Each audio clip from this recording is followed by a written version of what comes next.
going on, guys? It's Jake, aka Korean Jew Trading, and in this video I will be addressing the apparent Confido scam.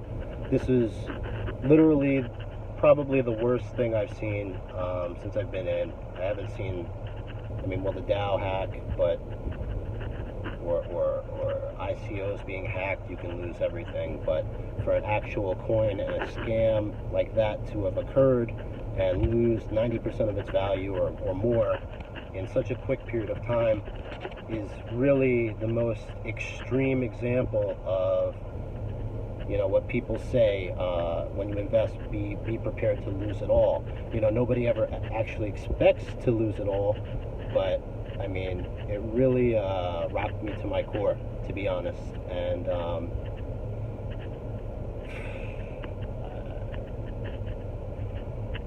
it's disgusting.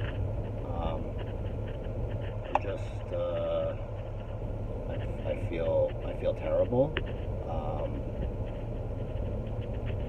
I don't know what to say. We make signals. We try to make people money. We try to get them into projects that look undervalued. And we do as much research as possible. And sometimes these things happen. I don't know what to say to the people that you're responsible and whatnot. Look, the entry to get in was 8 to 9K, okay? Within a week, you had plenty of opportunity to escape with significant gains. And frankly, when it was over the 15K Satoshi mark, people were asking me, should I get in? What should I do?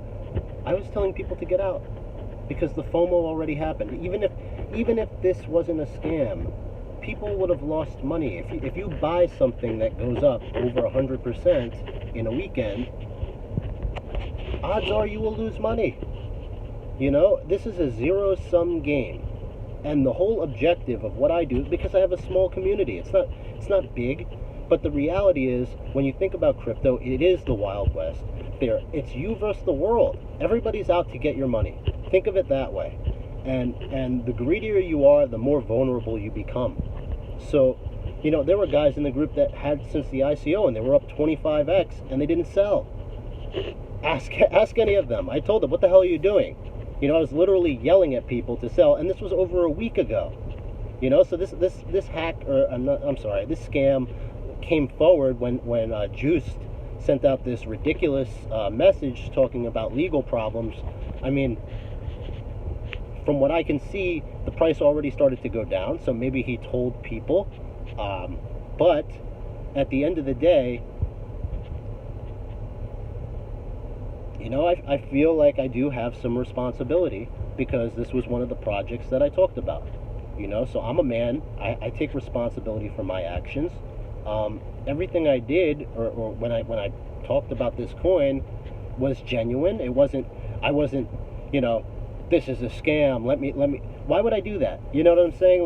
No, definitely not.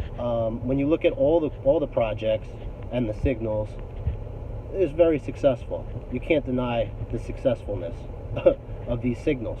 And to be honest, Confido was a successful signal also. You made 150% in 48 hours. If you took that signal, you made money. But the bottom line is, people that didn't and that got involved for other reasons got hurt. And that's why I feel responsible. As far as being in my group, in my Telegram with 1,200 people, everybody in there can just read the transcripts, read the chat. You'll see on probably 10 times or more I've told people to get out. And I had moved on. I was doing other things. I'm not sitting here holding Confido. I go and I try to find what's going to blow up next, and I get into it, and then when it does, I get the hell out. That's the way the game is being played right now. If you're just holding like large cap to mid cap cryptos, meanwhile BTC is breaking all-time highs, you're losing half of your BTC. And the whole point of what I'm doing is I don't want to do that anymore. I've seen people just watch their BTC dwindle away, and not due to scams, just due to the way the market is behaving right now. So when you're going for stuff on Ether Delta and lesser known low market cap projects, that is the risk, and that's why in the videos and when people ask me what do I think, I tell them go with 5%. Take a shot. It's high risk, but if you do well, you can make a ton of dough, real quick, and then get the hell out. 5 to 10% on something like that. You go in and you get out. And then people are saying they had 50%, 80%. It's a zero-sum game. But anyone that's doing that is like, I'm sorry, that's that's on you. I can't take responsibility if you put 80% of your portfolio into Confido. You're a lunatic. I'm sorry. And at the end of the day, it's a zero-sum game. Some people win, some people lose. The people that FOMO in with 80% of their stack after it's already pumped, those are the ones who lose. And if they don't change, they'll continue to lose. And it doesn't make it any less sad, but if I lose money, nobody's crying over me. I'm in this for the gains. That's it. I'm in it to make money. I'm in it to make the people that follow me money. And if you don't listen to my direction, and if you're greedy, you don't take profit, you won't make money. It's the bottom line. But when it comes to something like this, I mean, all I can say is I haven't slept. I feel sick to my stomach. And this glare is getting me.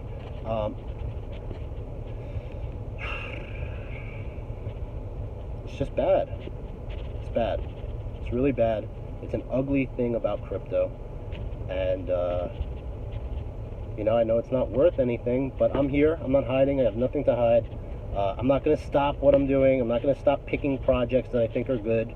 And we messed up. That's all I can say. It happens.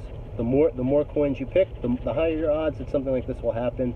But this was really an extreme case, and I hope everybody is able to recover. They won't. Not everybody can.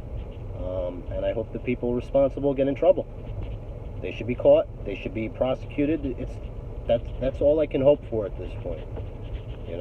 And I'll continue to make calls and continue to make people money. But just rethink. If you got caught up in this and you got out okay, you didn't lose everything, let it be a lesson. I got out, but it's a lesson to me as well. I have to be more careful. We need higher standards as far as diving into these people. But the fact that they only raised 300K and that they made comments that they felt that they didn't need to raise too much money. That drew me in. I thought that they were legit. They were working with Chainlink, using their technology. They had some connections. On paper, everything seemed kosher to me. And it wasn't. That's the bottom line. I mean, I don't know what to say, except for I'm sorry. I'm a man. I'm responsible for my actions. But it was just another project that I thought could make money, and it did, but it ended horribly, and people got hurt. And it's like one of those things where I feel awful. So I know this. I don't think this makes anything better, but this is my take on the situation. So I'll be back soon, and next thing I do will make you money. I hope. I'm not going to stop. Okay, this is what I do. All right. So, hang in there, and you have my apologies and my best hopes and wishes. And I'll talk to you soon. Bye.